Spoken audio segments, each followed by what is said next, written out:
Hi, Claire and James here. Just before we get stuck into this week's episode, we wanted to let you know the exciting news that the Midlife Reset audit is now live. This is a first of its kind personalised diagnostic tool designed for midlifers by midlifers. In just 3 minutes, the audit will help you pinpoint what's really holding you back from living your healthiest, happiest midlife, and most importantly, provide tailored strategies on how to take back control. Midlife doesn't have to be a time of uncertainty. It can be an era of growth, discovery, and well-being. So to go ahead and take the audit, go to themidlifementors.com/audit. In this episode, we discuss how to balance striving versus letting go. This is easier said than done, especially in today's always-on society. The expectations we place on ourselves have multiplied, and it can lead to a great deal of unhappiness and even burnout. So we walk you through some key insights, hopefully providing you with some ideas on how to achieve your goals and aspirations, but also feel a sense of contentment and peace. After all, life isn't about the success we achieve and our possessions, but more about what we learn and who we become on life's glorious journey.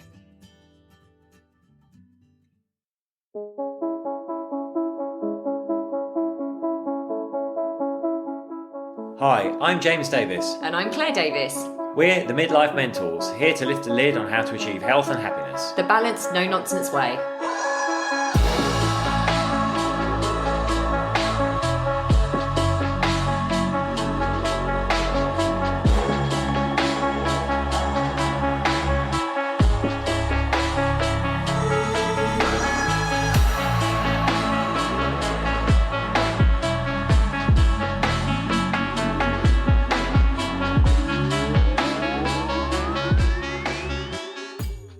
Hello and welcome to another episode of the Midlife Mentors podcast with me, James. And me, Claire. I was just saying I haven't done a podcast with you for a while, Mr. D. No, it's been a minute, hasn't it? It has. I did a podcast on my own about my fitness journey, and you did a podcast last week, an interview. Yeah, about career change and trading. Yes. Which was really interesting, actually. So it's nice to have you back. It's good. It's nice good to be do here. this. Yeah, good to be sitting here with you having this Hello. conversation. Hi. Hi. What have we been up to? Let's just give the listeners an update. You flew up to Aberdeen this week, haven't you? Yeah, so I was up in Aberdeen this week. Which was nice and sunny in comparison Yes, to apparently down here. it was chucking it down with rain in London, and it was sunny in Aberdeen, which apparently is very unusual. People in Aberdeen tell me. But I was up there delivering a corporate workshop, corporate well-being around menopause for a client. And I've got a few of those coming up, actually, a mixture of menopause and male health. So I'm really excited about those. And I've got a couple of online menopause workshops that I'm running as well. So that's awesome. You've got loads of stuff going on. And then on Tuesday night, when James was flying back from Aberdeen, I went to an event which was amazing, representing James, because he couldn't make it. And I'm not really allowed to say what the event was for yet, but in all due course, we will be revealing what it was all about. But it was a launch party and James was invited, and because he couldn't make it, I showed up as Mrs. D. I know. Well, yes, I'm always grateful and happy to do the corporate work, of course. But I mean, there was a pang there of, you're at a star-studded schmoozing bash in Chelsea with free champagne you don't even drink. I didn't drink, and I didn't have any canapes either. I was being offered water and a minuscule packet of dried corn on a BA flight. I know what you're like, though. I was looking at the canapes, just thinking, as they were coming out the kitchen, you'd be one of those people I'd be all over them like a rash. Standing by the kitchen door as they came out, just grabbing them. In fact, I've been to events where you've done that. As I was this morning at the event we were at, where we saw Joe Wiley and Aldo Zilli talking about heart health, cholesterol. And they had some good canapes as well. They did have some good. I didn't have those either, but that was really amazing. Talking about heart health, really informative chat actually, and really inspiring. Lots of lovely people we met. So we've had that's all been this week. It's been a busy week. It has been a busy week. And one other thing that we need to let you know is if you are on our email list, on our mailing list, I've literally just sent out an email about half an hour ago with some big news, a big announcement. So as you might know, we have something called the Midlife Reset, which was formerly called the Midlife Method. And we launched that just over 4 years ago now when COVID struck. So we already had this podcast and we launched the Midlife Method 8-week program to help midlifers in mind, body and soul. And it was via our app. And we've helped hundreds of midlifers transform from the inside out over the years. However, even though it's our flagship program, we are sad but also excited to say that After, I think we've said the 7th of October till the 4th of November will be the last time you can join this program. So if you've seen all the incredible transformations that our clients have had over the years, and you've kind of been sitting on the fence, not knowing whether to work with us or thinking, oh, sometime soon I'll join them. This is actually the last chance you can can do so, to join us basically and experience the Midlife Method, which has been our baby. Really has been our baby for so long. And we are very proud. It has put so much effort. We had to re-educate ourselves around so much tech. We had to build an app basically. So we're very proud of what we've achieved with the Midlife Reset, formerly known as the Midlife Method, but it is time for pastures new. So it won't affect anyone that's on membership on our program right now, but anyone new wanting to join us will only be able to do so for the next month, basically, less than a month. So yes. So excited to run this last cohort in the run into the end of the year. I know, it feels so right and so good with everything else that's coming up, all these new opportunities. There will be some new things that we're going to be discussing that we can't discuss right now, but we're so excited to kind of, I suppose, filter out this journey of the 8-week online program and go into new things that are opening up for us. But what I will do on the show notes, we always have a call with everyone that joins the program because we want to make sure that you're the right fit, right? We love keeping it small and intimate, and we want to make sure, I suppose, that the chemistry is right between us and you, and make sure that your goals and your challenges are aligned with what we can deliver. So we always make sure that we have that call, and there's no obligation. If you don't think it's right for you and we don't think it's right for you, you'll still walk away with strategies and tools and tips. But I'll put the book a link call in the show notes. And as I said, our door will be open for the next few weeks, and you can jump on a call with us and get in there before it closes for good. And this is real, by the way. This isn't kind of like some marketing ploy or something. We're going to go, in 2025, we've relaunched it. This is it now. So yeah, that's it. Awesome. Well, today we are talking about something that we struggle with personally. I think everyone struggles with, right? It's that balance between striving and letting go. Knowing when to push hard after your goals, but knowing when to leave space to create things for the universe to work its magic, to come in. Yeah. So I think there's a tendency in modern culture, right, to be like this push all the time, struggling. We've become human doings, not human beings. You know, if you look at your feed, it's full of people going, yeah, be up at 4 a.m, start hustling, don't sleep, all that kind of stuff. And yes, we do need to take action towards our goals, but actually pushing too hard for too long can be really counterproductive. And we do need to leave that space, not only for our own physical, mental, psychological, emotional recovery, but for God or the universe to work their magic as well. So it's striking that balance that we're going to discuss today. We've definitely fallen prey to this, haven't we? And I'm talking about the 4 years that we've been running the Midlife Method. We're very A-type characters, aren't we? Personalities. We're really ambitious. We work really hard. We are determined. We're disciplined. However, we're going to go through some things to look out for, actually, so that you can have a think about this and distinguish really between like that striving and letting go, and ask yourself some questions as we go through this. But for James and I, we really did get stuck in that everything else is by the wayside, and we're just going to go for our goals and strive and do everything that we can. I suppose compromising lots of other things, if we're both honest. And we've learned a lot through that process. And actually in the last 18 months, particularly for me at the beginning, but James, I've just seen a complete transformation in the man that he is and the way that he approaches life and his work, which is glorious actually to watch and witness. But for both of us, we have really had to look at this ourselves, of the striving and what that really does to our mental well-being, our physical well-being and our soul.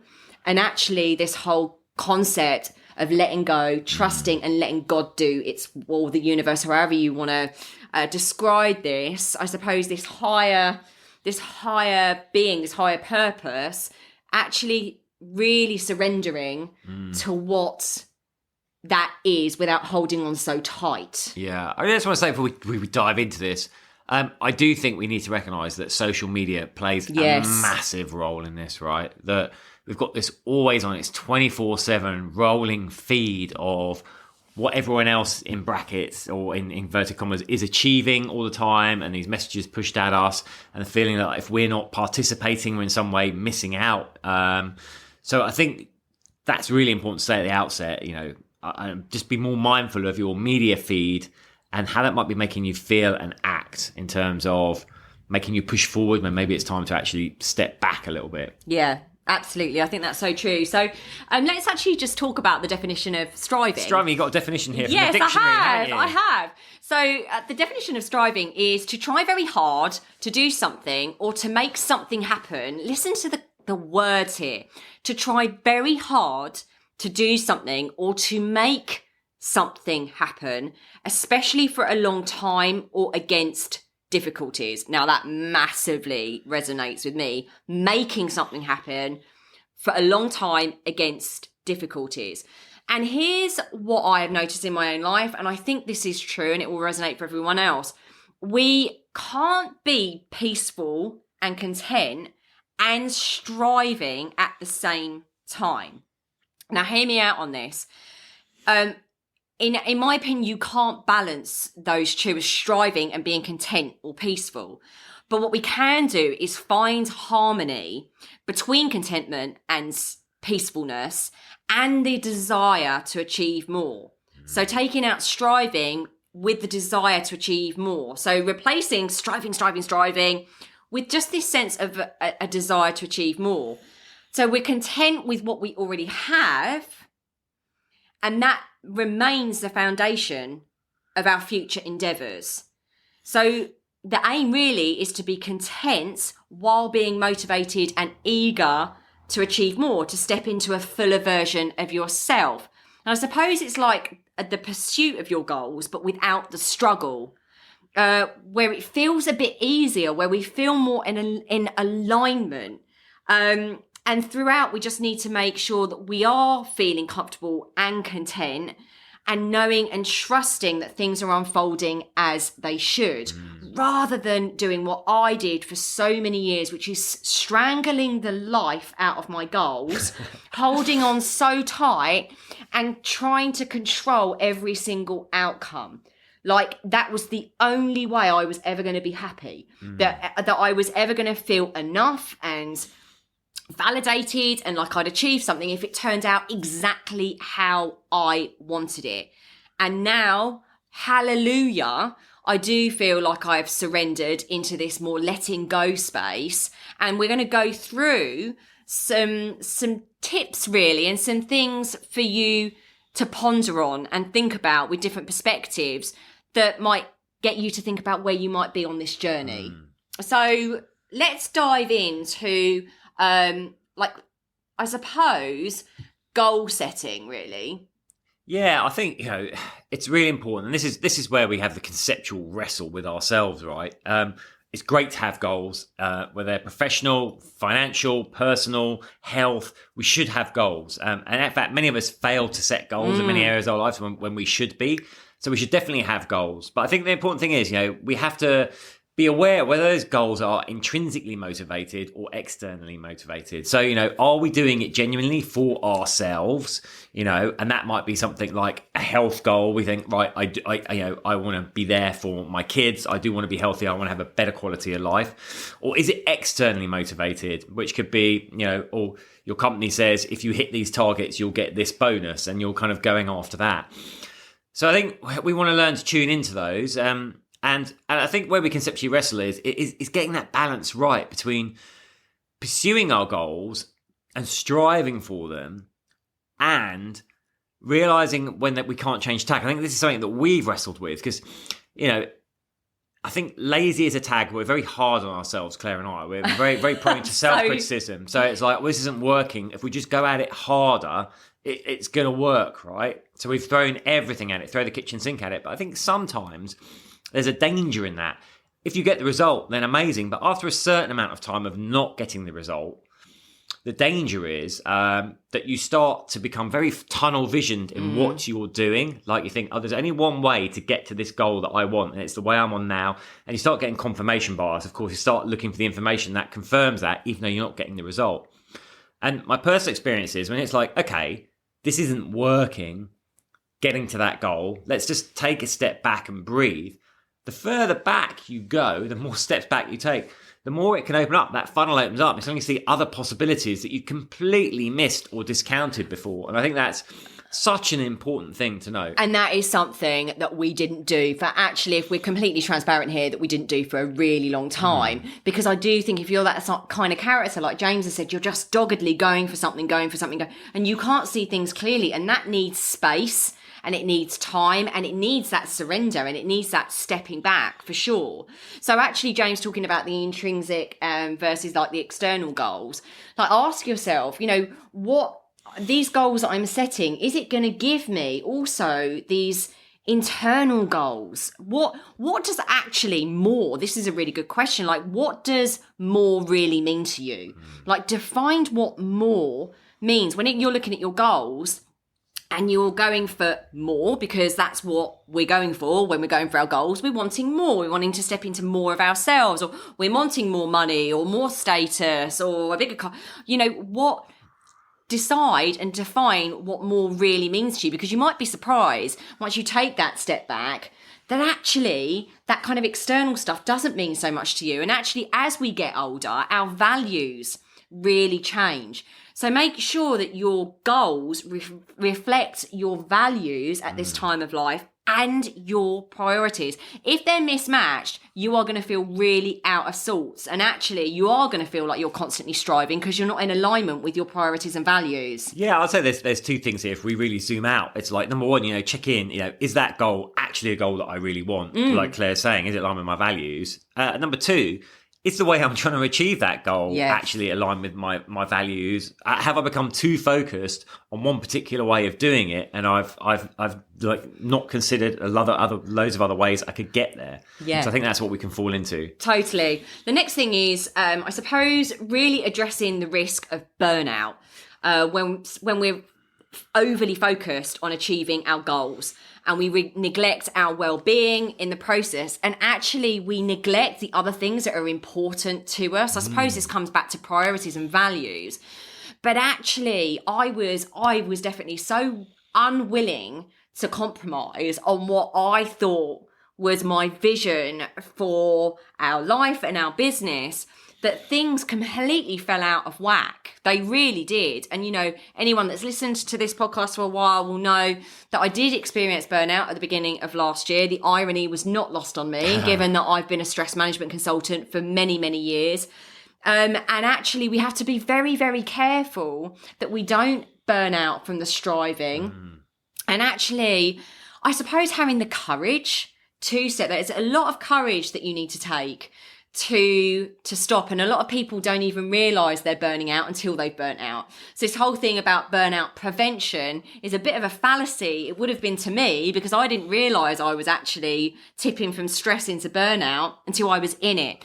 So you really need, I suppose, to have that awareness around being careful about burnout and stress, because stress is the silent killer. Yeah, and I was going to say, actually, with the points you've mentioned so far, this is where having an outside perspective can really help you. This is where having a coach or mentor can really help, right? Because they'd be like, oh, this is your goal, right? Number one, is it aligned with what and who you are?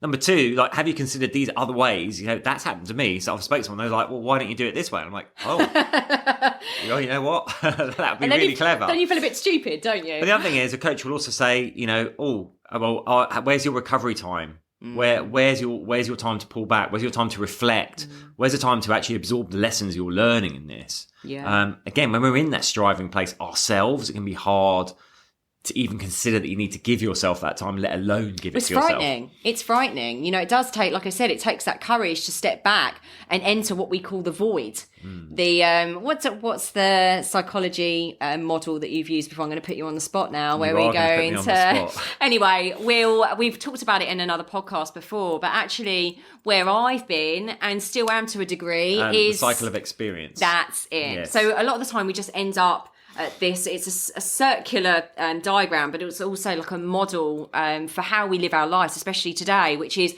constantly striving. We achieve something, then we go back to striving, achieve something, go back to striving. We never actually go to the bottom of the cycle and the circle, where we actually take stock of what we've achieved, why we've achieved it, what was good, what was positive, what wasn't so good, and why that was. And actually just to sit in there and reflect and daydream and be at peace and have some solitude, because we're a society that is constantly on. And actually there is a lot to be said. So much comes out of sitting in that very potent void. It's scary, because I've been there, but it's also really, really amazing to give yourself that space and that time in the process. Totally.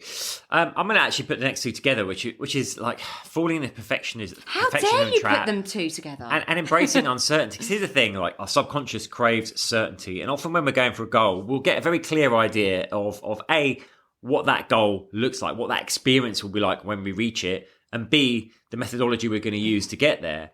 Now, the problem with that is we can get to the goal, but if something's slightly off from what we'd imagined it would be like, we don't really enjoy it. So again, we're not in the moment, and we're not really enjoying what we've got to. So that's the first thing to realise.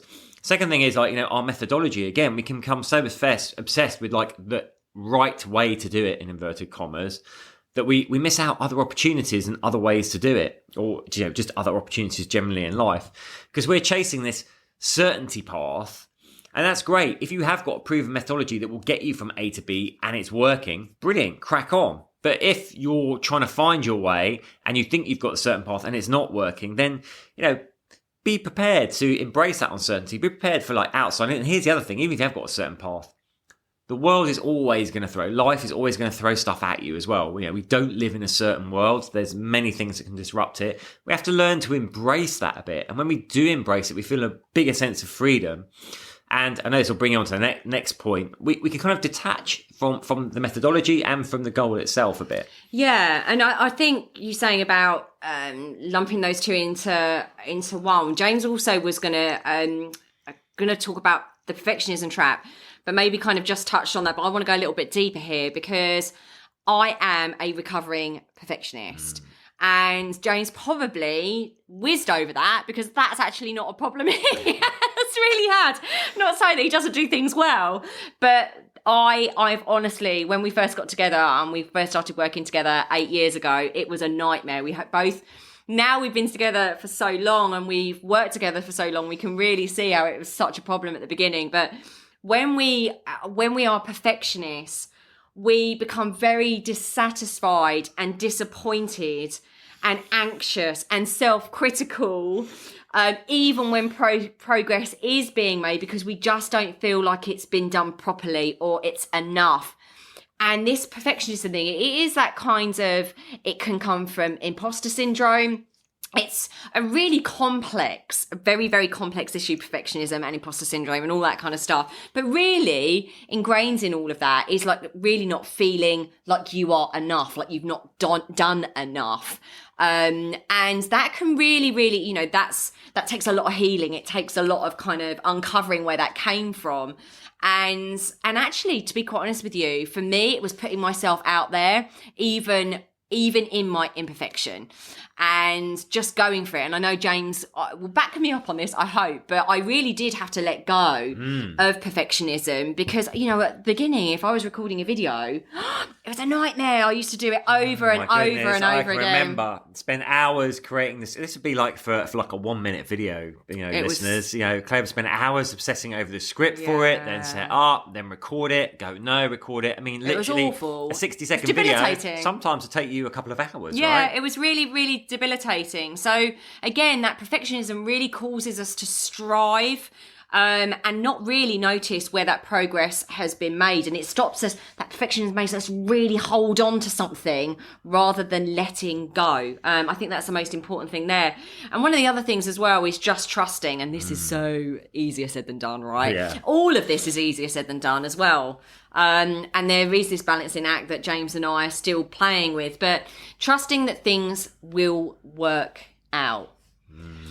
That for us kind of comes into like a trust I suppose, in something outside of ourselves, realizing that we can make a step forward and we can make a plan, but actually, some things are out of our control, and what we can do is either keep holding on really, really tight or let go and trust.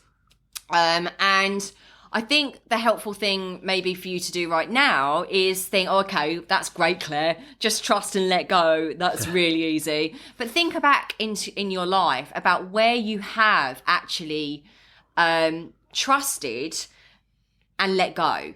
Think about those times where you just weren't able to control the situation. You had to give something up to a higher power, or you had to hand over control. And actually, things did work out in the end, even if it was painful, and actually to your benefit. That's something really, really powerful to look back over. Steve Jobs says we don't understand our lives until we look backwards. At the time, things don't make sense. We're grappling around for things to make sense, but sometimes when we look back, we're like, oh my goodness. And that, I suppose, as we get older, builds a sense of trust, hopefully, that even if it's painful and there's loss and there's despair, things do work out in the end. I'd say that's really interesting. As human beings, we tend to catastrophize, right? So we can become focused on our goal, and we're like, if I don't get there, like, what a disaster. But think back in the past where you have been going for something and it didn't pan out. Was it actually such a big disaster, or did it just, teach you something and take you in a different direction? I think it's really important we stay open to that. Which leads me on to, I guess, something that's linked to that, which is really hard to do. It's detaching from the outcome. It's so hard to do this. But become, we invest not only like our energy, our time, sometimes our money in achieving a goal, but we emotionally invest in it. We're like, I so want this thing.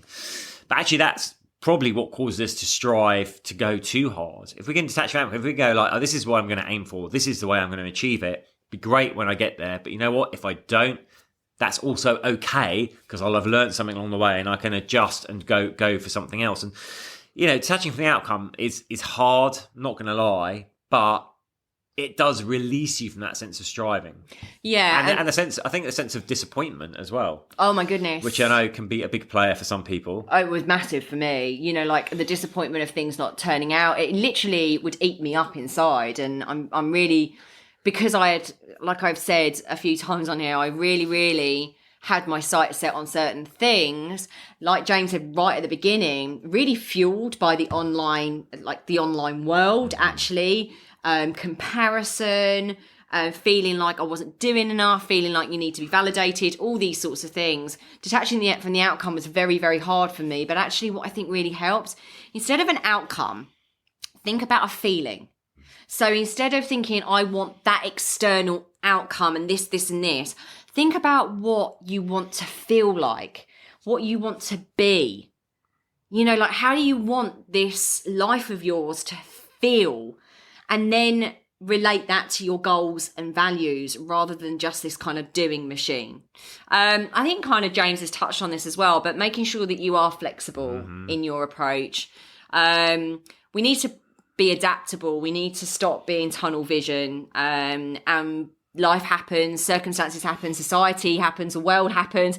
We saw that in COVID. We all had to be flexible and adaptable then. Yeah, I was going to say, when we're striving, I think flexibility is one of the first things to come out the window, because we do get that very narrow focus and like, this is the way, and we everything's going into that, and we do lose sight of other opportunities. Our horizon narrows. Yeah, absolutely. And that goes, I guess, hand in hand with like just being present as well. Again, when we're striving, we're so fixed, concerned with, Sorry, if anyone can hear squeaking, Lola's decided, as we're recording this, she's going to come and squeak her ball right next to us. Keeping it real, Lola. She has been striving to get to her squeaky ball since we started, and she has succeeded. She hasn't let that goal escape her. I really wish you could. I wish we were filming this and we'd put this on social media. Oh no, don't throw it for her now. Oh no, you're going to hear more squeaking now. Sorry. So I was talking about being present, basically. Again, when we're in that striving place, often we'll miss out on a lot of things in the present moment, because we're always thinking, cogitating on, what's next? What do I need? What's the next thing I need to be doing?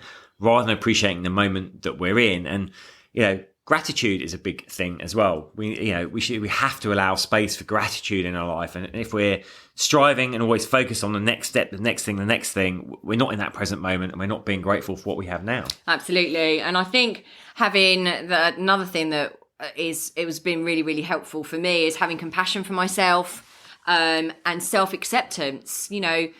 That self-compassion and acceptance when goals aren't met, that takes a lot. If you set your sights on something and you have that disappointment, forgiving yourself, I suppose it's like a forgiveness of yourself. We really blame ourselves when things don't go the way that we want. And we think there must be something wrong, that we must have done something wrong, that we're kind of like somehow a failure. But actually, this happens to everyone.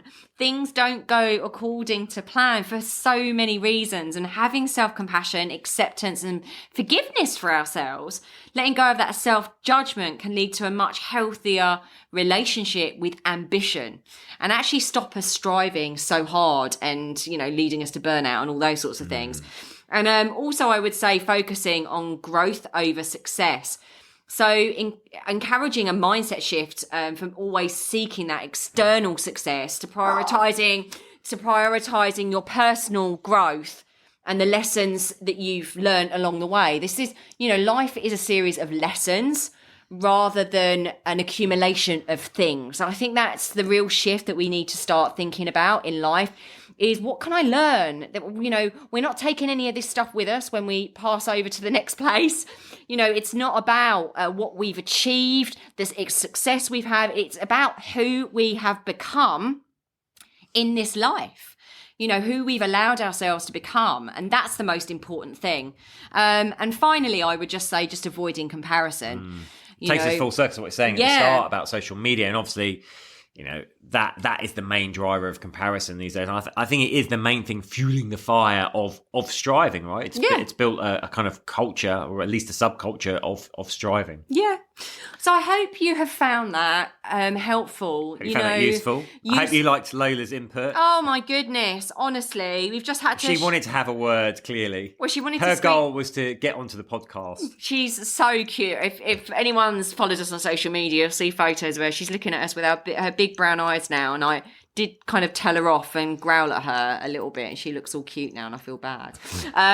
But yes, I hope you have found that helpful. And also, I suppose, with us being honest and vulnerable and authentic about our own journey, to really moving from that striving to letting go and having a more joyful approach to achieving our goals and living our life, because, as I said, it is more important about who we become and the experiences we have and how much joy and peace and contentment we live with in this lifetime, rather than the things that we set our sights on and obsess over and burn ourselves out striving over. So we'd love to hear your thoughts on this, and we are sending you an enormous amount of love. Till next time. Bye.